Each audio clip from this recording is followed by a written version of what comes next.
In the silent void beyond the Milky Way, where galaxies overlap like shadows on water, there existed the Star Council, a conclave of civilizations so old, so vast, that their histories predated the birth of our sun. They had survived their wars, rebuilt their shattered worlds, and in the long twilight of existence, they formed a pact. No young species should be allowed to endanger the harmony of the cosmos. For millennia, Earth had been nothing more than a spark on their maps. But then humanity discovered fire in the stars.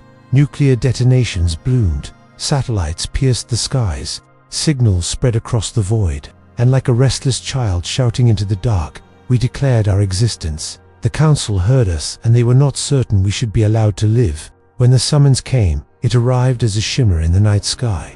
A single star brightened, pulsed, then fractured into an opening. Earth's telescopes caught it first, a rippling window, larger than the moon, shimmering in orbit above the planet. From it descended a construct, the size of a continent, a vessel woven from silver lattice and light. It did not burn as it entered the atmosphere.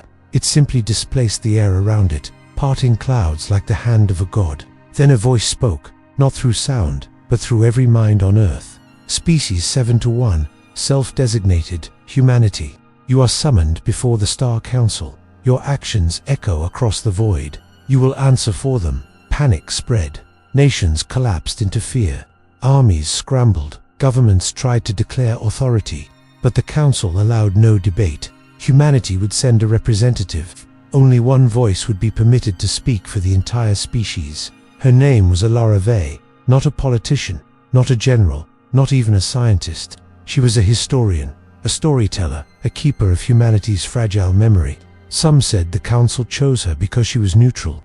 Others whispered it was mockery, to put the fate of Earth in the hands of a woman who had never wielded power. Alara did not resist. If they want a story, she said softly, then we must give them the truth of who we are. And so she ascended. The council chamber was not a place, but a cathedral of stars. It existed outside dimensions, where light itself bent into thrones. Each civilization was represented not by bodies, but by projections of essence, avatars formed from the minds of beings who had long surpassed physical form. Some appeared as vast serpents of plasma, others as crystalline lattice, endlessly shifting. One was nothing more than a cluster of eyes suspended in liquid silver. At the center hung Earth, a fragile blue marble, displayed as evidence. The judgment began. A voice like thunder shook the void. Your species has split atoms into weapons. You poisoned your waters, burned your forests, extinguished the blood of other creatures for power.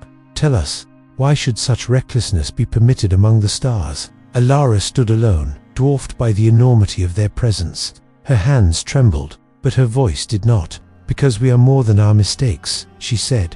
Yes, we have burned, we have killed, but we also build, we paint, we dream. For every war, there are 1,000 songs. For every act of greed, there is an act of sacrifice.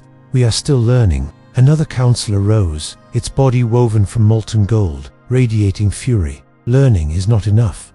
You fracture your world with borders. You allow billions to starve while few drown in excess. You consume as if the galaxy were your prey. If given the void, you will spread your hunger across the stars. Alara swallowed, then bowed her head. You are right, she whispered. We are flawed, but so were you. The chamber rippled. For the first time, silence weighed heavier than judgment. Alara raised her gaze. Do not tell me your histories are clean. You who burned suns in civil wars. You who devoured your own moons. I have studied the ruins of the ancients. You bled once, as we bleed now. The difference is only time. The council stirred, their projections shifting uneasily. One voice, softer than the rest, drifted through the chamber, a being of translucent wings, like folded galaxies. And yet, you destroy without listening. Even now, you make weapons to defend yourselves against shadows that do not come. Fear drives you.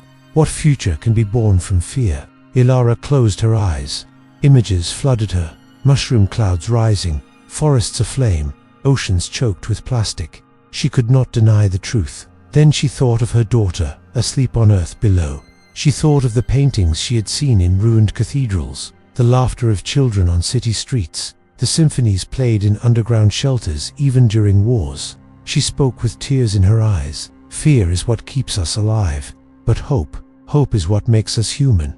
We fight, yes, but not only against one another. We fight against death, against silence, against the void itself. Give us time, and we will fight for you too." The chamber rippled again, murmurs in 1,000 alien tongues. For the first time in history, the council's verdict was not the end. It was a beginning, a warning, and a promise. We are small, fragile, flawed, but the stars are watching. And one day, we will answer them again.